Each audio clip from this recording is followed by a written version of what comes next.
I think the firmament, pi, and Nikola Tesla's 369 theory are all connected. This video might blow your mind. So I started looking at pi, and you're basically just measuring a circle. I just stared at this image for a few minutes, and then the Bible verse popped into my head about looking over the circle of the earth. The more I looked at what pi actually is, I found out that you can't really create a dome or an arch in architecture without using pi.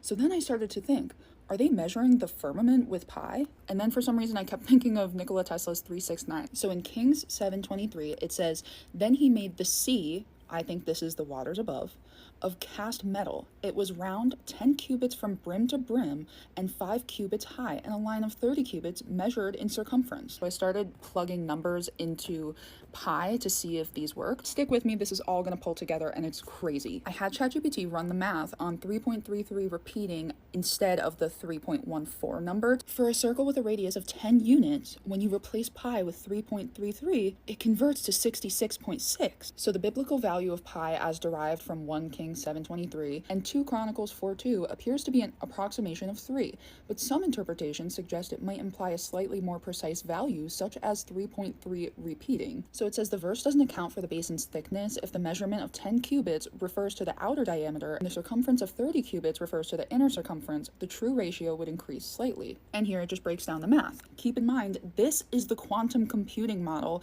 and look at what they call the particles: qubits, just like in the Bible. And we can energy harvest with piezoelectric, pi. And the hemisphere would come out to 999. Keep in mind, this is what a hemisphere actually is. So then I asked it to create an image of a geodesic dome over a flat earth model utilizing 3.33 repeating as pi. Guys, my mind is shook. It has the sacred hexagons, and hexagons are the most powerful energy producers. And it even put in a hexagon grid completely on its own. And it looks like it took an ancient astrology map and applied it to the bottom. It looks just like this, and this perfectly explains why Polaris is in the middle and the rest of the stars rotate and how we get our astrology. Not to mention that this looks exactly like this, and this looks exactly like this. And this is an image that ChatGPT created when I asked it to make a 369-degree circle. How weird is it that it even has the circles on the outsides, just like this one does? So then I asked, how might 3, 6, and 9 be relevant in this model?